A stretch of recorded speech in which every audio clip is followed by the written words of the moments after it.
And it's a privilege to be here to present at the MRSI seminar. I've been hearing from morning of research methodologies and excellent work done by all of you. Let me take you to a world which is a media world, very different from the world that you've been seeing so far. So our paper for today is Method Behind the Madness, the Videoverse. So let me begin by giving you an instance. So let's take the case of Aditi, a 25-year-old girl from Delhi. Her day begins the minute she wakes up in the morning and she reaches for her phone to go through reels, and that's, mind you, even before she's gotten out of the bed. Post that, during travel to work, in the metro, she scrolls a webinar and watches it on the phone. Later, whenever she gets break, she goes back to her phone and she scrolls reels, she goes through trending content, and she gets her dope of dopamine.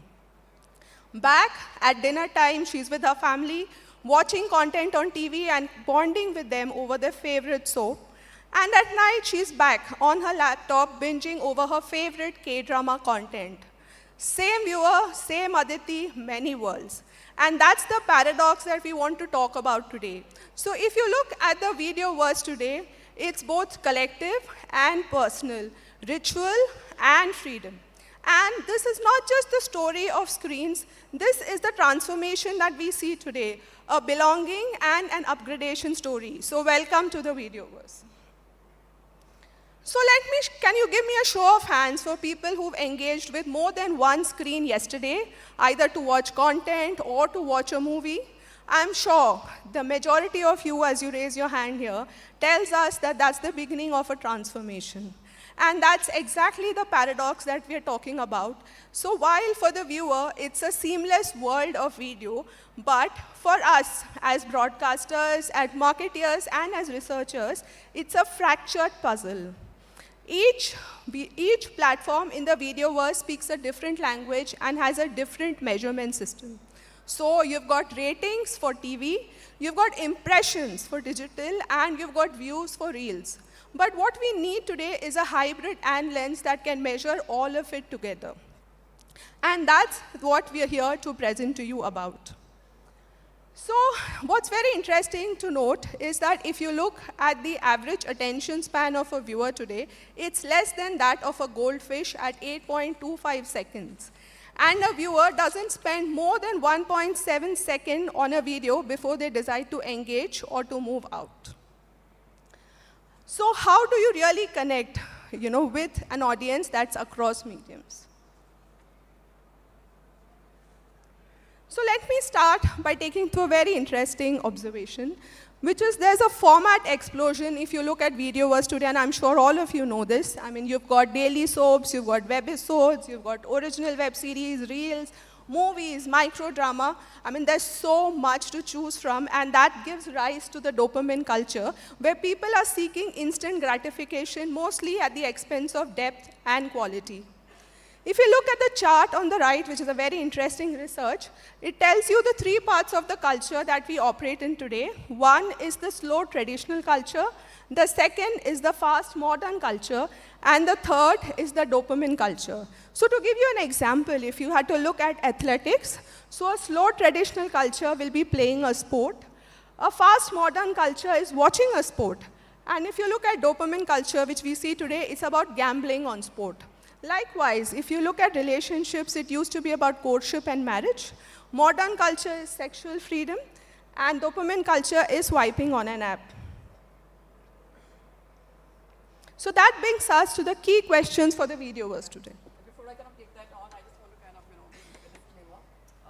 my research head, my research head, I kind of represent Chrome Plus Global, which is a research agency partnering with, Zee on this particular research project. So my research head was supposed to kind of come in, and I had to step in the morning because there was this lightning which happened at the Raipur airport, and it struck the ATS system, and therefore because of that, there was disruption with the flights. So I'm stepping in, and therefore I would like to kind of again, kind of apologize for the fact that I'll probably be using the script because I just got to know that I have to make the presentation today. Okay, so please bear with me and excuse me for that particular bit of thing. So having said that, what Rashmi said, that what really is the research objective. So we set ourselves this clear mandate to decode and decipher the Indian Videoverse and all its complexity. And I have to kind of share one thing beyond this is that whenever a research project we're kind of engaging and talking to the brands, the one key question that everybody is asking really is, how do I kind of really assess the impact of cumulative measurement of data which is going in diagnostic, which is across various platforms. That's one question every advertiser, marketer really wants to understand. I get simple questions like saying, for which particular brand should I only use CTV, which is connected TV, which is, the cord cutter way of kind of, watching a television, which I should buy, only linear, or where I should buy both of them. So this is a very critical question, and I think this particular research will help us to kind of respond and answer to that.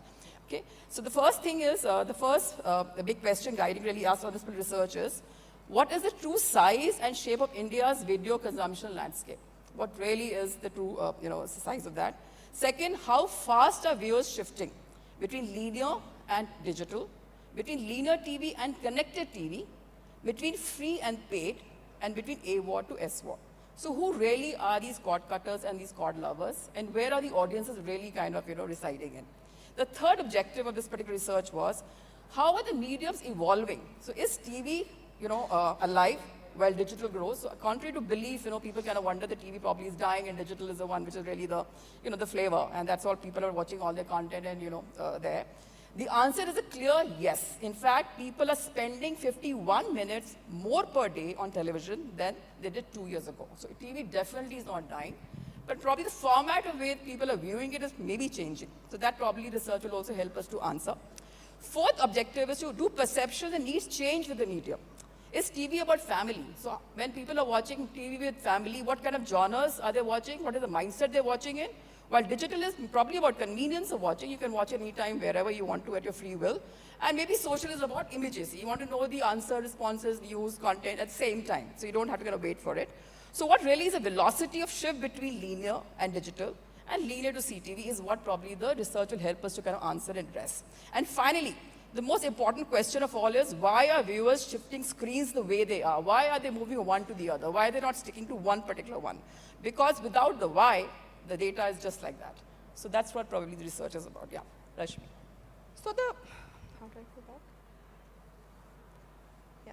So the future is not platform versus platform. It's platform plus platform, and engaging and planning for a video for an audience who seamlessly scrolls through TV, through digital, through SVOD, through OTT. And hence the need for us for a market, for a media industry today is a unified score which gives us, how the same viewer is viewing content across platforms. Yeah. So in fact, this research is not only going to be used by a particular kind of a stakeholder or people, but it's actually used for many people for whom content is a very, very critical aspect. So first is for content creators. This means reimagining engagement, building omni-channel strategies and follow the audience as they move across mediums. Probably have different strategies across various platforms that they're kind of creating content for. They'll help them to really understand better and strategize better. The second is for marketers. It means moving beyond fragmented KPIs to precision profiling, smart targeting, and data-powered storytelling. So you have data to be able to kind of ensure that whatever story you're telling, in which format it's telling, how can you differentiate, can you kind of change that. The third is for distributors. It means shaping smarter investment strategies, identifying white spaces early and capitalizing on them. So it is all about building strategies that win with the audiences, wherever they choose to be, and they are platform agnostic. Right. So one of the biggest outcomes for us as a media company is getting the size and estimation by the viewer cohorts. So if I explain this chart to you, on your extreme left are cord lovers, or people who are still with traditional TV. On your extreme right are people who are cord cutters who moved out of television and are only on digital. And the mass expense that you see in between are the end consumers, who are more than 60% of the video viewers today. To this, if you add the complication of free and paid subscription within TV and digital, it gives you unique viewer combinations, and all those viewer combinations are seeking different payoffs or need states from entertainment. And for us at Zee, it means that you need to strategize very differently. So for instance, if you had to look at the cord lovers or the traditional TV people, the strategy will be to increase the FTA market share, and for hybrid, it will be about growing market share among the hybrid viewers. If you look at the revenue story, we realize that all the platforms are in fact chasing only true metrics. One is what is the time spent on entertainment, which is the share of time, and the other is the share of the entertainment wallet. So the question is really not how big is the audience, but what is my share in terms of the time and wallet and on which platform? Yeah. So, yeah. So talking devices, discussions around linear TV, audiences are gradually shifting to CTV. I think that's one of the very critical question and a very popular question or piece of conversation in any kind of marketing meeting that they have with their advertising and media agencies, is to whether, what decline of linear TV to, growth of CTV.